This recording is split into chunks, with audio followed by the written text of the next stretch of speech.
Other questions? Councilmember Knight. I don't know if they're questions or statements of contradiction. First, let me make the overall statement of the person that crafted the ordinance. You know, the whole catalyst for crafting this ordinance was the mayor's argument for vetoing it is that we have reduced funding and we did not identify the source of that funding.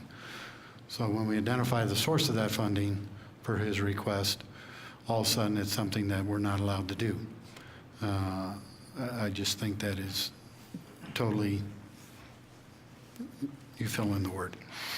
The other thing you're looking at, what you're not looking at, and I've stated this before, I think the reason is because in all your experience of being an attorney for this city, until the last 3 years, we've only had one branch of government.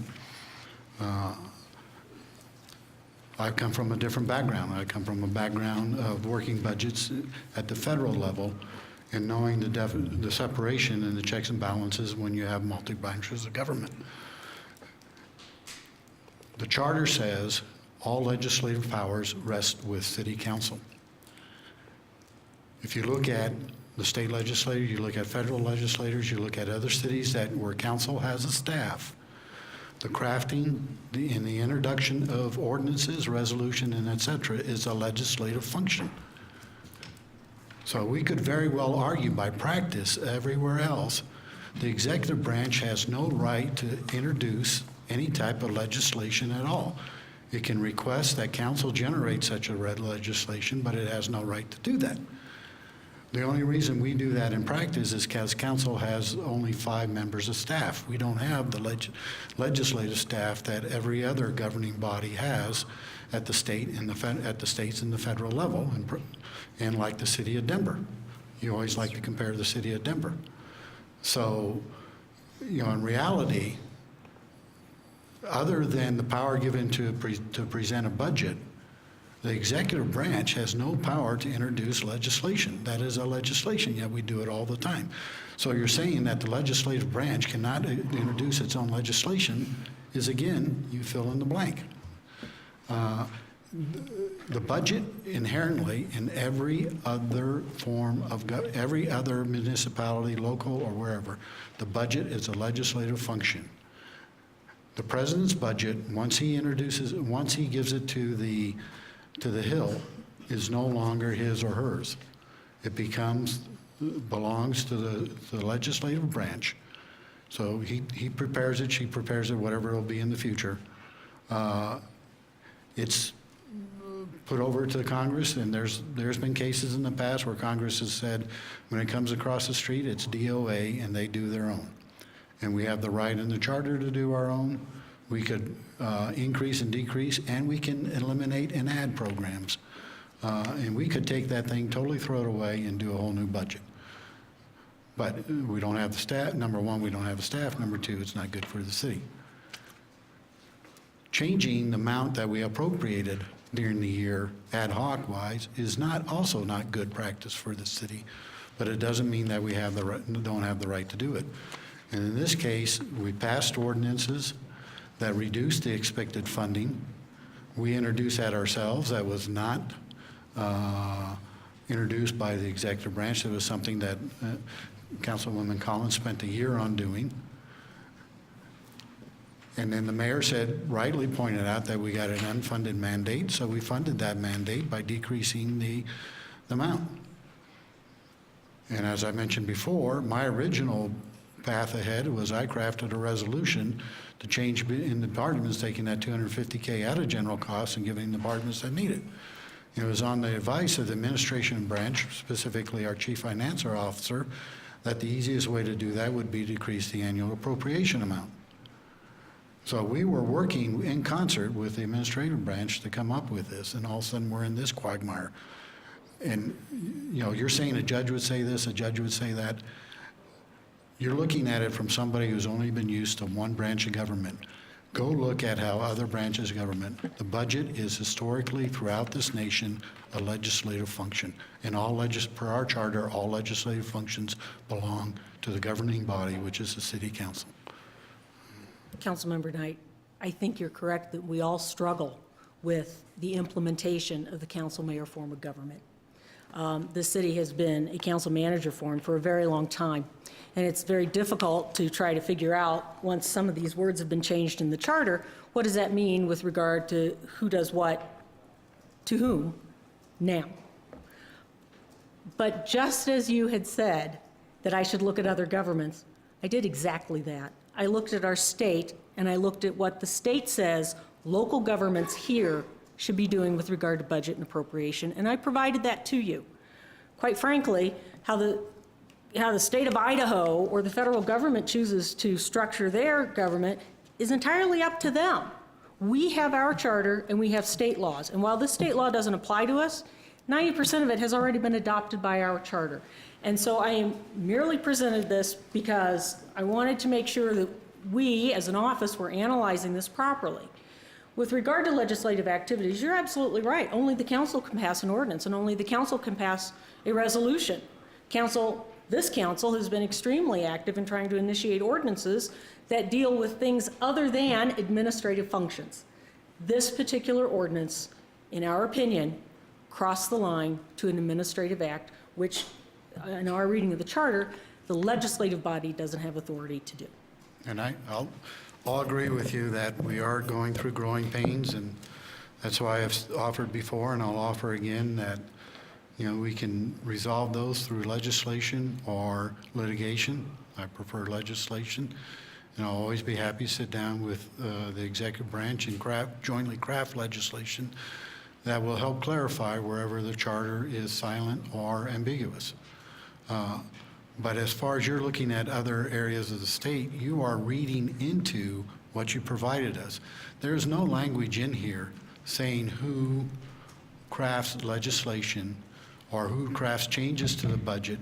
The only thing that is specifically stated in here is that the executive branch will craft the initial budget. There's nothing in, when you read the 29108, 1A, B, and C of those changes, who crafts those legislations. And if you go back and look at other places where city councils or legislative branch, whatever they're called, has sufficient staff, they're the ones that craft all legislation. And it's by practice and not by law that, in this case, the executive branch crafts 99% of the legislation, but that doesn't prohibit us from crafting legislation. Other questions? Well, I'd like to give my opinion on this. I think this is really an affront to the ability for council to do what it's supposed to do, both during the budget process before it's adopted and during the budget process once it's adopted. So I'll go back, and Councilmember Knight said this, but all legislative power of the city shall be vested in the council. So I do not see anything that deters us from being able to do what we want to do with the legislative positions of the council. So in the opinion, it says on page 5 at the bottom, because the charter does not grant city council any power to administer the budget during the fiscal year, the council was without the authority to amend the code to grant itself ability to initiate amendments to the annual appropriation ordinance once it has been adopted. I don't see any restriction, and I'd like to understand better why there is a restriction if it's not prohibited from us doing it, why we can't do it openly without the prohibition. So to me, the charter is more about limiting as opposed to saying what we can do or not do. It's about limiting as opposed to giving this prerogative, and you're saying we don't have the opportunity to do it because it's not expressly given to us, and I don't think that that's what the 30-10 says to us. Well, actually, the next two sentences of that paragraph kind of fill in that blank. says if the council were to initiate amendments to the annual appropriation ordinance, it would be tantamount to making organizational, operational, and financial decisions that would limit the mayor's ability to manage the budget and the operations of the city during the fiscal year. Furthermore, this could create uncertainty by impairing already appropriated and encumbered funds that have been committed contractually or otherwise.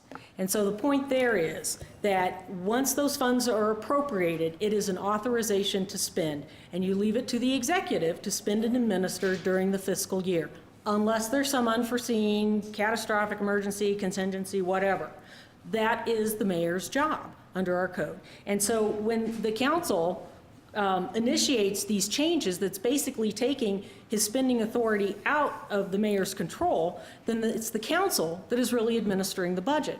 And especially when it comes to contracting authority, because we have no liability without appropriation, if, for some reason, whatever amount the council wanted to on its own take from here and send over there had already been committed to a contract, then the city is going to have a very difficult time administering the contracts, paying for the contracts, and making sure, the mayor's job to make sure that the financial condition of the city stays as even as it possibly can is further compromised. And that's that administrative issue that the council's self-initiated appropriation amendments interfere with. And so, again, you pass the ordinances, no question. You pass the resolutions transferring from one fund to the other. That's a legislative act. But the decision to recommend changes should be the administrators.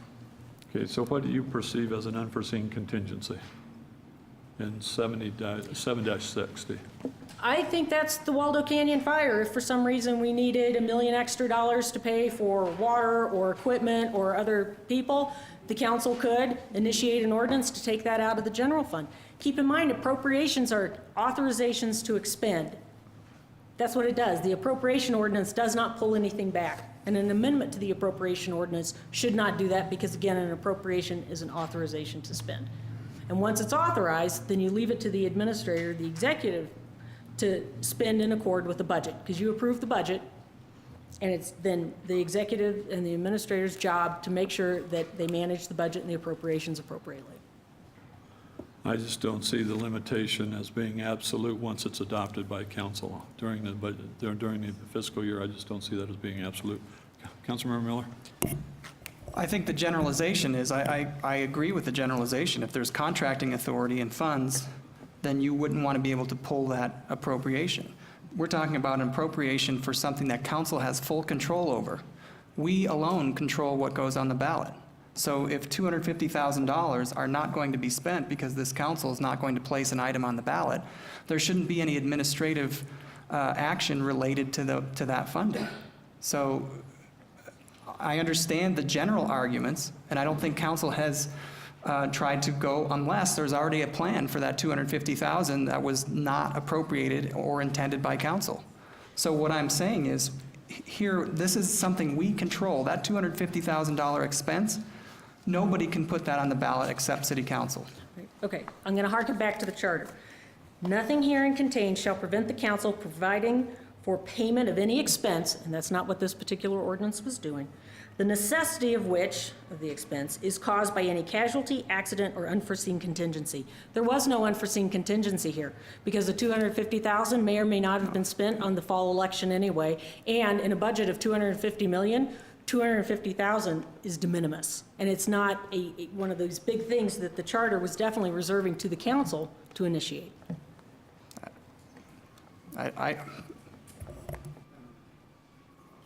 Okay, further, Councilmember Knight. Ms. Massey, you're using this example over and over that we could, by carte blanche, deallocating money or disapproving a previous authorization to spend, jeopardize contracts, things where the money has been legally obligated.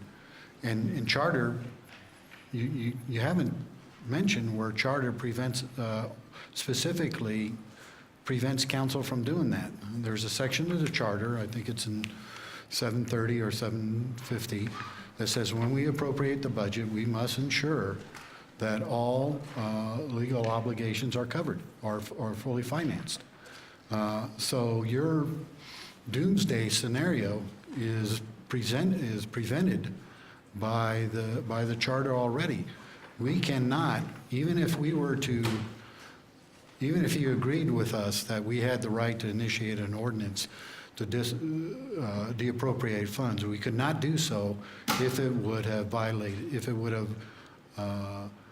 taken funds away from something that was already legally obligated.